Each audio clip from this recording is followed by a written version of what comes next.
The first cracks in the sky. The sky didn't burn. It cracked. People used to imagine alien invasions with fire raining down or heroic last stands. But when the enemy came, there was no broadcast, no declaration, no countdown. Just a fracture, like the air itself had shattered, and then silence. Moments later, the lights in the heavens began to descend. Rivas watched it all from a scorched ridgeline, her fingers buried in the dust, ash clinging to her skin like guilt. The Dreadform, an obsidian-black monolith with limbs like floating bone, moved without propulsion, simply hovering over what was once a thriving valley. Then it pulsed. One wave of heat and pressure. No sound, no fire. Just matter turned to vapor. Buildings vanished. So did people. She survived because the outpost's power core had exploded 3 days earlier, burying her team in rubble.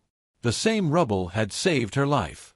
3 weeks later, Rivas wasn't a soldier anymore. There were no soldiers left. She was a courier now, running coded messages between resistance cells, scavenging what little tech could be pulled from alien wreckage or abandoned bases. She barely remembered her real name. The aliens weren't interested in negotiations. They dropped devices into the atmosphere, machines that bled toxins and scrambled weather. Clouds stopped moving. Storms gathered and never left. Crops died within days. The oceans shifted color. No words came from the sky, only ruin. And yet, humanity didn't collapse. Not entirely. In the northern basin, a group of engineers had cobbled together something from the debris of a downed alien scout: coils, reactor cells, pressure plates. Rivas delivered the last component, a heat-shielded core from a destroyed mining drill. When the improvised weapon finally fired, it blew out half the bunker, killed 2 of the engineers, and knocked Rivas unconscious. But it also punched a smoking crater through the armor of a ground strider, a creature 20 feet tall with no visible joints and skin like volcanic glass. They had done it. They'd killed one. The story spread faster than the aliens could suppress it. Not over networks, they were long gone. But by mouth. By scratched notes. By the blinking of flashlight codes across valleys. The message was simple. They bleed. It was that night, under a black sky with no stars, that Rivas found the other half of her purpose. The dead engineer beside her had a slate, half-charged, flickering. It held scanned schematics of the alien scout systems, incomplete and messy. But it also held something else, bursts of signal patterns, intercepted from the orbiting ships. Someone had started decoding the alien language. Not enough to understand it, but enough to hear it. Enough to know they weren't gods. They had a chain of command. They followed protocol. They made plans. And those plans were breaking. Across the globe, similar scenes unfolded. Survivors dragged power tools into caves and abandoned train yards. Mechanics tore apart burned-out hover cores and repurposed them into short-range EMP bombs. Biologists learned how to shield lungs from the sky poison using modified algae. Hackers cracked the timing of alien drone patrols and lured them into ambushes using nothing more than sound. The aliens began recalibrating. They adapted fast. But humans adapted faster. For every outpost lost, 3 more emerged in its place. Ragged. Under-equipped. Angry. Somewhere in orbit, within the bowels of a command vessel that had never known war, only conquest, a being named Nthro analyzed the data. It had overseen 19 planetary harvests. None had taken longer than 5 days. This one was in day 21, and losses were now at 0.23%. That number was unacceptable. Nthro stared at the anomaly reports. There was no central military left. No government coordination. No unified species command. And yet they kept resisting. Kept fighting. The aliens couldn't calculate why. Somewhere in the ruined hills, Rivas scratched a message onto a metal plate and wedged it into a comms beacon for the next runner to find. We cracked their armor today. Not enough. But tomorrow we crack the sky. The silence before the strike. The aliens called it containment. Humans called it the hush. The skies had gone quiet, not from peace, but from precision. Drones no longer screamed overhead. There were no vaporization beams or visible patrols. Only silence, and then people vanished. Entire enclaves swallowed in the dark, their ashes scattered like dust. No alarms, no survivors, just absence. Captain Vex knew what that meant. The enemy thought the war was over. They had mistaken quiet for surrender. They would learn otherwise. Vex crouched beneath the rusted ribs of a downed alien landcrawler, its insides now a makeshift lab. Around him, 2 techs worked feverishly, attaching conduits to the cracked casing of a stolen plasma cell. Sparks jumped between the mismatched parts. One wrong pulse and the entire cavern could ignite. 5 seconds, or 5 minutes? Vex asked, voice flat. The younger tech glanced up, pale and shaking. It'll either work or kill us all. Vex grunted. So, same odds as everything else. The exo-armor suit, patched together from scrap and alien plating, loomed behind him. Taller than any human, bulkier than any machine they'd built before. Its chest cavity thrummed with unstable energy. It was ugly, loud, and barely held together with melted cables and hope, but it was theirs. They named it Stonejaw. Elsewhere, across the continent, a resistance cell had intercepted faint pulses from alien communication relays. The signal wasn't encrypted, just incomprehensible. The aliens didn't expect anyone to understand it. But a girl in the Floodlands, barely 17, former arcade technician, mapped the tones to frequencies. A week later, she'd built a device that could mimic the alien command tone. It couldn't speak their language, but it could scream in their voice. And scream it did. In 5 separate locations, humans broadcast a single jamming pulse into the sky. Alien patrols turned on each other. Drones dropped from the air like dead birds. One atmospheric stabilizer shut down entirely. That night, Vex's comm crackled. The voice on the other end was low, grim. Signals working. You've got 90 seconds of blackout. Copy, Vex said, stepping into the exosuit. The armor sealed around him like an iron coffin. Lights flickered across the visor. Heat from the plasma cell surged into his bones. He felt like a burning god. On a high ridge overlooking a resource spike, one of the last alien TerraCore units, Vex squad waited for the blackout. 60 seconds. They emerged from the rocks like wraiths. 4 suits, each barely holding together, but enough to carry launchers and improvised blades made from repurposed hull plating. The first shot struck a sentry turret, disabling it instantly. The second was a plasma lance to the TerraCore's intake manifold. Fire exploded outward, but Vex didn't flinch. He charged through it, driving his blade into the joint of a towering alien guardian, cleaving it in 2. The enemy tried to respond, but their sensors were blind. For 90 full seconds, humans moved like ghosts in a world of giants. Then the signal ended. The aliens recalibrated instantly. But by then, it was too late. The core erupted in a bloom of blue light, tearing itself apart in a gravitational shockwave. Vex's team barely made it out, 3 of them running, 1 carried, armor cracked and sparking. Behind them, the resource node collapsed into a smoking crater. Far above, aboard an orbiting command platform, Strategist and Throw stared at the growing list of anomalies. Jamming patterns. Power feedback loops. Thermal signatures inconsistent with known weapons. Death tolls no longer 0. And 1 repeating human message. Humanity strikes first. It was not a declaration. It was a warning. Throw began recalculating. The models showed fragmentation, irrationality, emotional inconsistency. None of these traits were meant to aid survival. Yet the enemy was not just surviving. They were advancing. They had no coordination, no global command. But their resistance was learning. Throw hesitated for the first time. Below, in the ruins, Vex sat beside the wreckage of his suit, helmet off, face caked in blood and soot. A tech passed him a ration bar and a grim smile. "They know now," the tech whispered. Vex stared at the distant blackened sky and replied, "No. They think they know. Next time, we're not jamming them. Next time, we board them." When fire walks. It began with a scream, raw, human, and unmistakably furious. Not from pain. From victory. A ground shaker-class dreadform, the same kind that erased cities in the opening days, lay sprawled in a steaming crater. Its legs were sheared off by a triple-barreled kinetic cannon cobbled together from railcar remnants and salvaged reactor cores.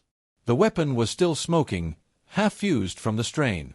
The crowd of resistance fighters surrounding the wreck cheered, not like soldiers, but like animals who had finally bitten back. Captain Vex stepped forward, armor dented, left arm in a sling. He gazed down at the machine beast's cracked armor. Its internals still twitched with alien blue light. No one approached it. "Rivas," he said into his comm, "you're up."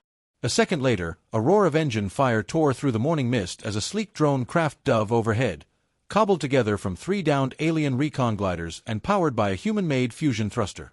Rivas rode the top, clinging to magnetic grips as the drone skidded to a halt above the wreck.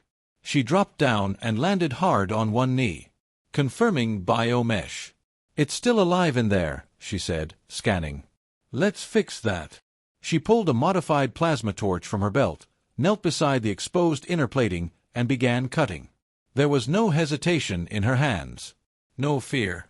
Not anymore.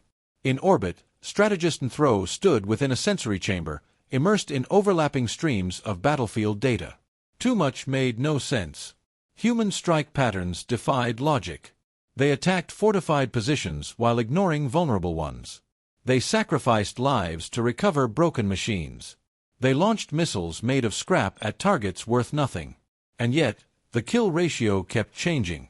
Throw watched one feed. 4 human figures in unstable exosuits were charging an active terraformer zone. They should have been reduced to atoms. But they weren't. They were winning. Back on Earth, Rivas stood before a wall of alien flesh and cables. Inside the Dreadform's broken husk, a central neural node blinked, still alive, still transmitting. With a flick of her wrist, she jammed a spike into the node's port. Static filled her ears. Then, voices. Not English. Not even a language. Just intent. The signal tried to overwhelm her brain. Fear, hunger, control. But something pushed back. The device in her other hand, a prototype built by the Resistance's best minds, screamed to life. It spat out signal pulses in a language not made for human mouths. But it spoke clearly to the enemy. "We see you. We know you. And we will end you." The Dreadform twitched, convulsed, then went still. The Resistance didn't stop. In 23 coordinated attacks across 3 continents, humans emerged from tunnels, forests, ship graveyards, and scorched bunkers. They wielded homemade pulse blades, rail rifles, and armor that barely held together, but they moved like predators now. One team, barely 6 strong, penetrated a subsurface alien forge. Inside, they discovered something worse than weapons. Incubation vats. Biosoldiers, grown not from DNA, but from harvested neural templates. The invaders weren't just killing humans. They were trying to become them. Vex Squad torched the entire facility. No hesitation. In orbit, confusion turned to concern. For the first time in its long existence, Throw requested backup from the fleet. The request was denied. The fleet had never needed reinforcements before. So Throw did the unthinkable. It ordered retreat from low orbit and abandoned 2 ground sectors. The Dreadforms in those zones were programmed to self-destruct, but someone had hacked their codes. Instead of detonating, they sent a single pulse to the sky. "Earth does not belong to you." Rivas stood beside the burning husk of the Dreadform she'd just helped disable. Wind tugged at her scarf. Ash drifted like snow. A teenager jogged up from the rear, barely older than 15. No armor, just a sling full of spare parts and a grin too big for war. "They're running," he said breathlessly. "We're making them run." "No," Rivas said quietly, staring up at the black void above. "They're thinking about running. That's worse for them." Behind her, Vex limped into view. One arm gone. The other clutching a shard of alien alloy like a blade. "They didn't expect us to fight," he said. "They'll never expect what comes next." The day we boarded the sky. There was no sunrise anymore. The sky had been dark for weeks, choked with drifting metal, black clouds, and ash that never fell. But to Rivas and the others standing at the edge of the launch hollow, none of that mattered. They had found a way up. The craft didn't look like salvation. It was stitched from 3 alien drop pods, a gutted suborbital shuttle, and a guidance core they barely understood. The propulsion was unstable, the navigation experimental. But the hull was shielded in salvaged dreadform armor. It had only one purpose: breach orbit. Vex stood at the ramp, his silhouette sharp against the glow of the ignition coils. A scar ran down one side of his face, eye dimmed by burns. His voice cut through the crackle of static as the comms came online. "You don't have to go." Rivas gave a short laugh. "That's the first lie I've heard you tell." He almost smiled. The moment passed. They boarded in silence, 6 of them. Engineers, fighters, survivors. No one above 30. Most with more cybernetic patches than intact bones. They carried no banners, no symbols. Just the message: humanity strikes first. The craft launched like a stone flung by a desperate hand. In orbit, strategist Thro stared at the void, aware something had changed. No movement had come from the surface in hours. Drone scans showed no attacks, no signal spikes. Too quiet. Then came the alert: unauthorized vessel breaching low orbit. Velocity inconsistent. Not automated. Not alien. Human. Thro blinked. Not in disbelief, such emotion was unknown to it, but in response time delay. The humans should not be capable of reaching the fleet. Should not have the tech, the energy, the knowledge. But they did. And they were coming. Inside the boarding vessel, alarms screamed. The air was hot. Panels sparked. The craft shook violently as it pierced the black sheath of the atmosphere. "We're gonna melt," someone yelled. "No," Rivas said through clenched teeth, gripping the side rail. "We burn through." Fire wrapped around the windows. Gravity failed. Then the shaking stopped. Silence. Then a soft, impossible sound, docking clamps engaging. They had reached the enemy's world. The inside of the alien command vessel was like walking through the inside of a dying cathedral. Dark metal, strange pulsing light, walls that seemed to breathe. No guards met them. No resistance. Rivas led the way with her torchblade. Vex followed with the command spike. The goal wasn't destruction. It was proof. They reached the nerve chamber, a living core of sensory tissue and command threads. A biomechanical heart that ran the alien fleet. And they hacked it. The moment Vex drove the spike into the chamber port, screams echoed from the walls, not sound, but psychic backlash. The entire ship felt it. Rivas uploaded everything: images of resistance winds, footage of destroyed dreadforms, broken cores, signals recoded, resistance messages, war songs. The ship absorbed it all. Reluctantly. Unwillingly. Then, one final message in the alien language, tuned to their command frequency, refined and clarified by the prototype translator. "This world is not yours. We are not prey. You are not gods. If you do not leave, we will hunt you. Humanity strikes first. And last." Below, on the planet, the skies shimmered. Alien vessels began to move, not to attack, to retreat. The dreadforms shut down one by one, blinking out like dead stars. Terraformers collapsed inward.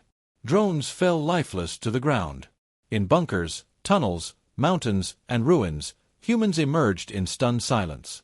The war wasn't over. Not truly. But the tide had turned. And the enemy knew it. Inside the alien command ship, Vex slumped to the floor. His arm hung limp. His vitals were failing. The neural spike had taken more than data, it had taken him. Rivas crouched beside him, hands trembling. "Tell me this wasn't for nothing." He smiled. Not wide. Not bright. Just enough. "They're leaving," he rasped. "We made them bleed. Now we make them afraid." That day wasn't marked on any calendar. There was no broadcast, no victory parade. But in the shadows of fallen towers and scorched soil, a phrase spread across the world. The sky bled. The gods fled. And humanity walked fire into the stars.